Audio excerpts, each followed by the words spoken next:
Hey everyone, this is Renee Frey from Talent Q, and you're listening to the Conscious Professional Podcast.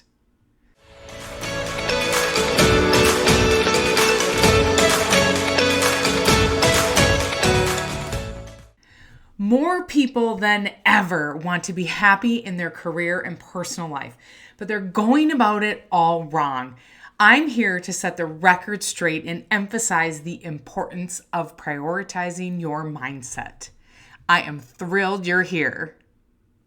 I just got back from a wonderful 11-day vacation. My daughter, Elena, she's a dancer, and she had a national dance competition trip with her dance studio. The competition started in Miami on land, and then we hopped on a cruise to the Eastern Caribbean. We decided as a family to head out a few days before the competition started to have some family vacation time. And I've never spent a lot of time in Miami. 22 years ago, my husband and I missed our connecting flight to Minneapolis from our honeymoon in the Dominican Republic. And so we stayed overnight at the airport hotel there in Miami. So I never really got to experience Miami, although I was there for the night. This time around, we were able to explore and experience it. And let me tell you about the money that is in Miami, which is actually the topic I'm diving into today. We're talking all about money. Miami is dripping in money. Everywhere you look, there is incredible amounts of wealth. Now, I love fancy cars, yachts, and gorgeous houses. I think in one day, I was in total heaven. I saw 3 Lamborghini Uruses and a Ferrari in like a 10-second time span. Where I live in Hudson, Wisconsin, I think I've seen 1 Lamborghini Urus and 1 Ferrari in like one whole year. So Miami is just next level. I took dozens and dozens of pictures of cars and yachts and houses. And the houses that we saw on Star Island and the other islands when we were boating were enormous with perfectly manicured lawns. And you know what they had sitting out front? Big fat yacht sitting out on the dock on the bay right there. I was in heaven.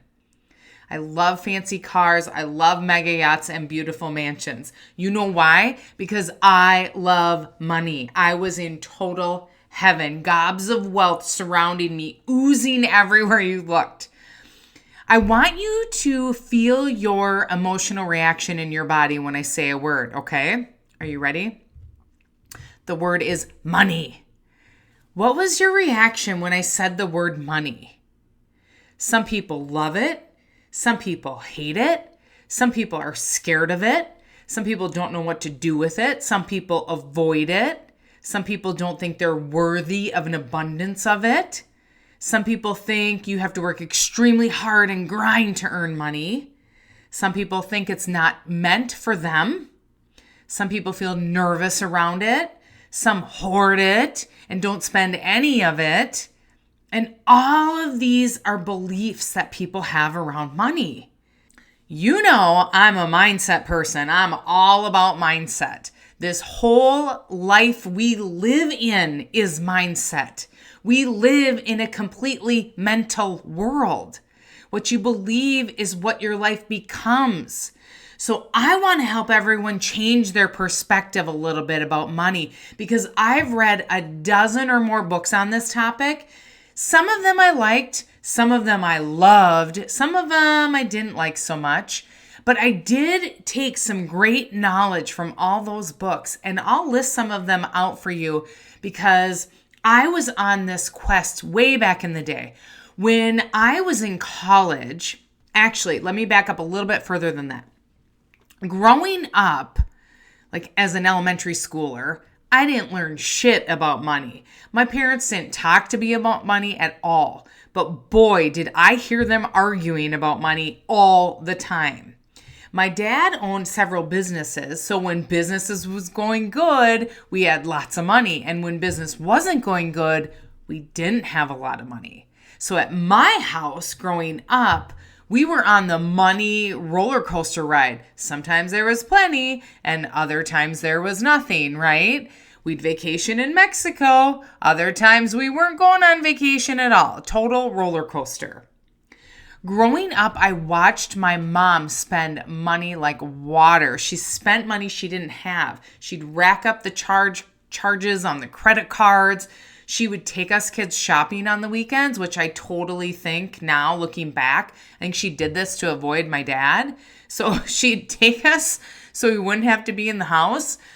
And it was great for me because I had all the brand name clothes, but I'm sure for my mom, her life was a different story. What is this thing we call money? First and foremost, money is energy, because everything in our universe is energy. Our thoughts are energy. Everything has energy around us. This table has energy. This microphone I'm speaking into has energy. And even money is energy. Of all the things I've learned about money, what I have learned that sticks so true to me is that money is simply a tool. It is a tool to be used. And there is an unlimited amount of money in this world. And if you view it as having a relationship with it, a committed relationship with it, and you believe that you are worthy of any amount of money and you can receive any amount of it that you want, and you don't get scared or worried about money, that means you most likely will have a great relationship with it. You're not thinking, oh, things are going good right now. When's the other shoe going to drop? You're not thinking that. When's the next crisis going to occur? You're not thinking that. If you can maintain a great, calm, emotional relationship with and around money, it will start coming to you.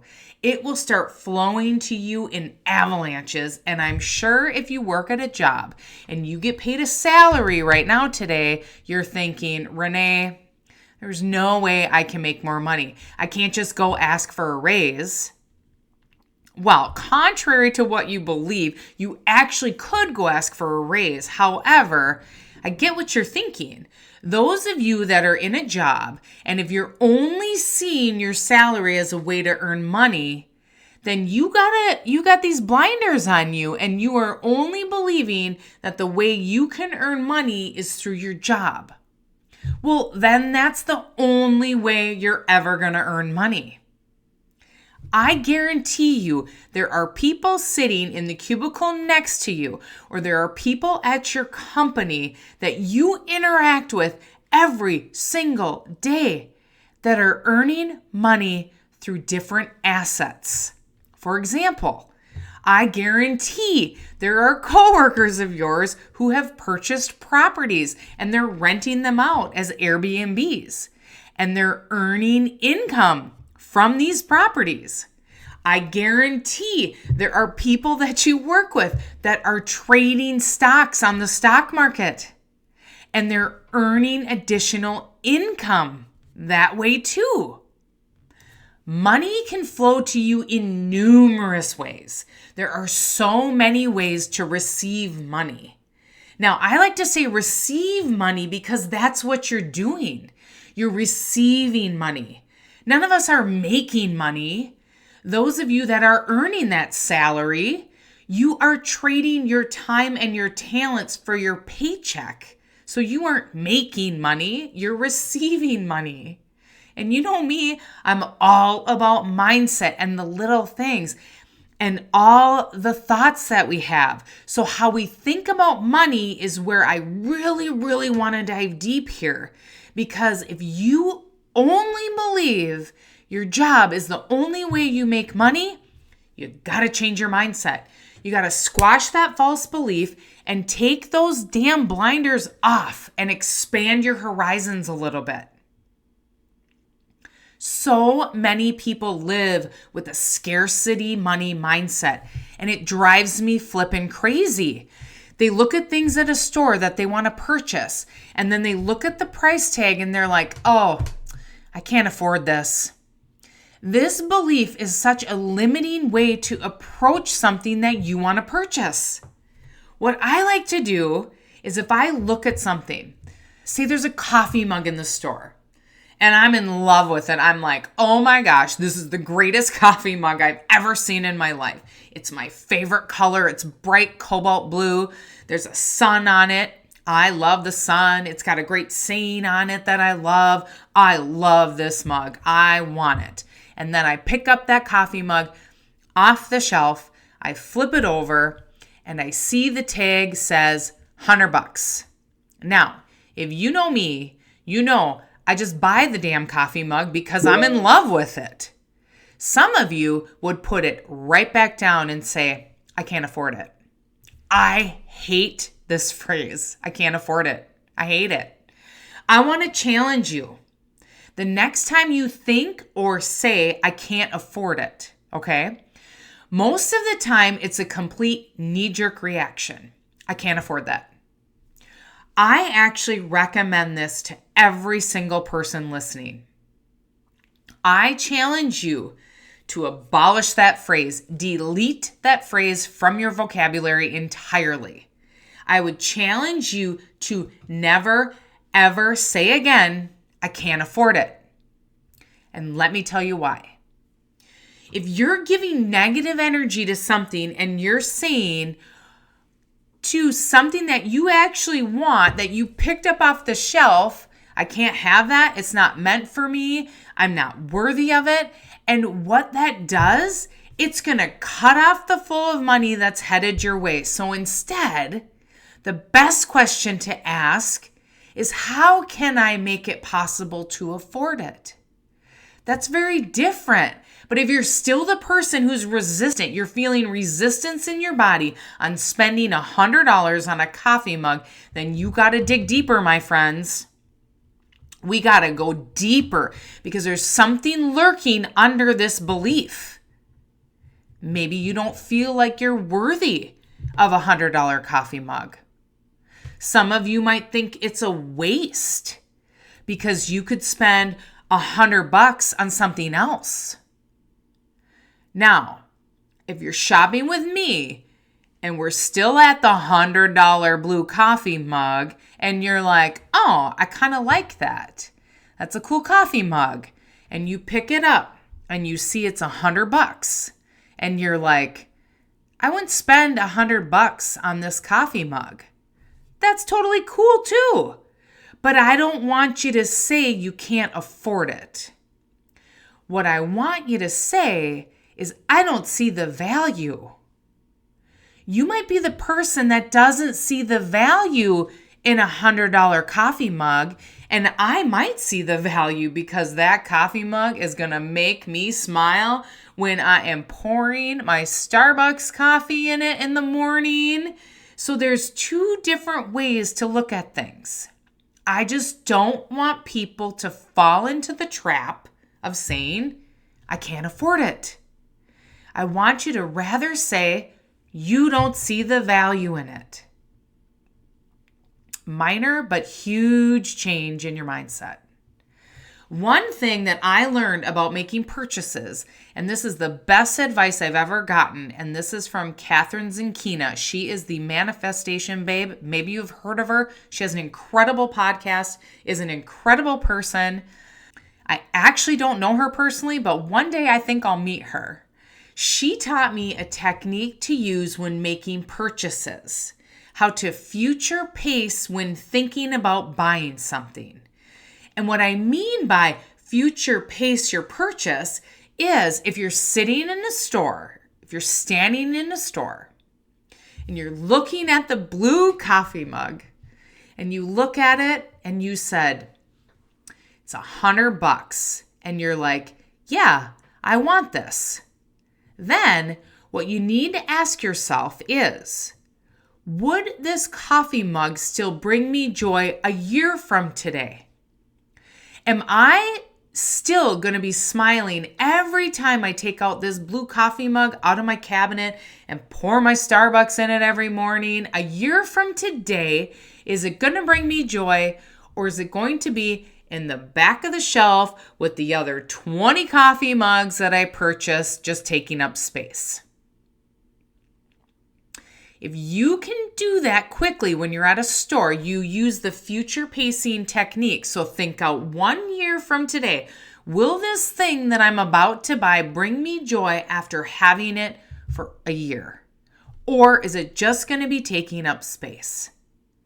If it's just going to be taking up space, don't buy it. Put it back, leave it on the shelf. Then tell yourself, I don't see the value in it right now. If it is going to make your heart sing like it's going to for me, then purchase it. Now, I actually have 2 coffee mugs in my cupboard that I love. I know they weren't $100 each. I actually have no clue what I paid for them because I honestly don't look at prices. But if they did each cost $100, I would have purchased both of them at the same time. Okay? Let me explain why.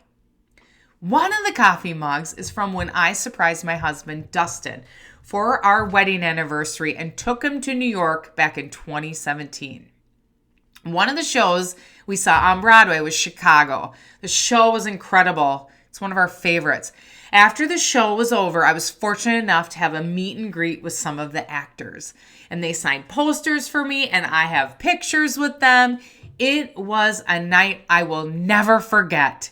It was super amazing, and I bought the mug, the coffee mug that says Chicago on it in big, bold, red letters. It's on a black mug, and that coffee mug is still one of my favorite coffee mugs to this day. Then, in 2022, when I went back to New York, when we took our kids with, I saw this teal coffee mug that says, I love New York, and there's a heart on it. I just had to have it. And I still have it, and it's 2024. So it's been 2 years now. I still love that teal. I love New York coffee mug. These 2 coffee mugs they are my most favorite coffee mugs in my cabinet. And you know why? Every time I use them, I remember those trips. I remember some of the wonderful things we did on those trips. And when I'm pouring my coffee into those mugs, it brings me right back to those moments. And I'll tell you, my Chicago mug even has a little chip on it, and the mug is black, so of course the chip is white, which makes me frustrated because it's one of my favorites. I don't know how it got chipped, but I still use it all the damn time. One of my most favorite books is by Wallace Wattles, and it's called The Science of Getting Rich. It is an incredible read. Now, it's a really quick read. You can read it in an hour, maybe an hour and a half, depending on your reading speed. This is a book I read once a month. This is how cherished this book is to me. And I firmly believe it's because of this book that I've been able to create and manifest everything that I have in my life. There is no doubt about it. What I have, it's because of this book.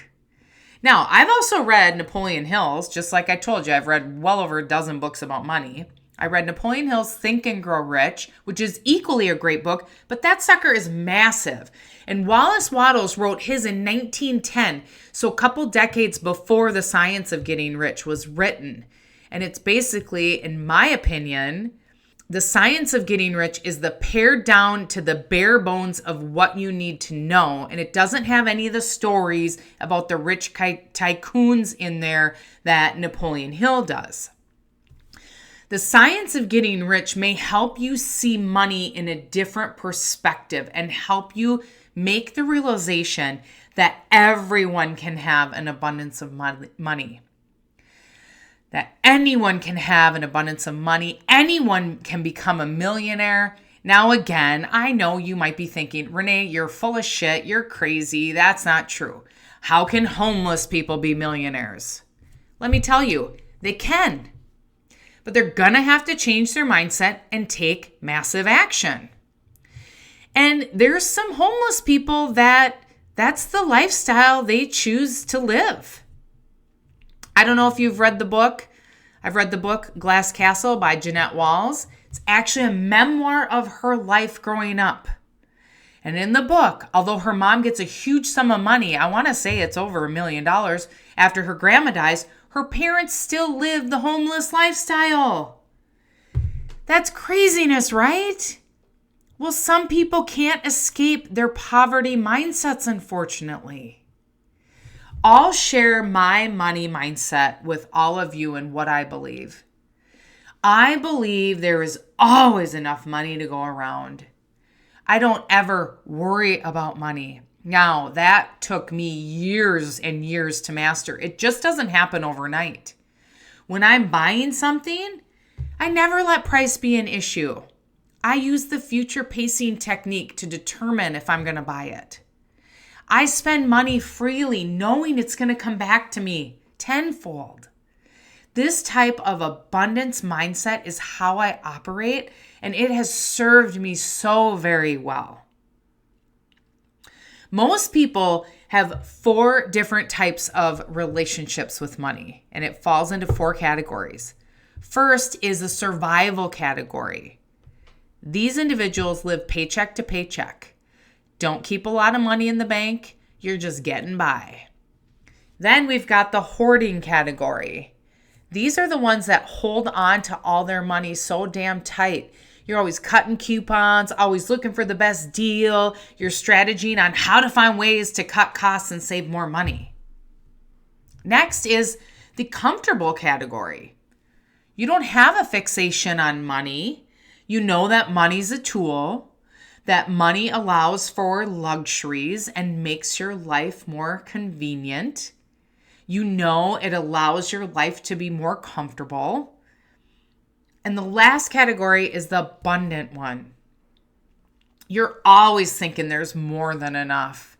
You know the more money that goes out that you spend, the more that comes into your life. You believe money is always flowing to you. You want to pay for the best to get the best. So I'd like you to reflect on these 4 categories: abundant, comfortable, hoarding, and survival. Think about your life today. Which category are you falling into currently? Which one do you want to be in this time next year? Listen to your heart. What category do you desire to be in with your relationship with money?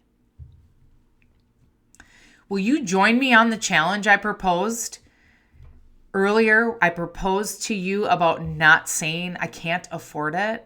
I'd love it if you would, because this little step will make a huge difference in your life and your relationship with money. Just wait.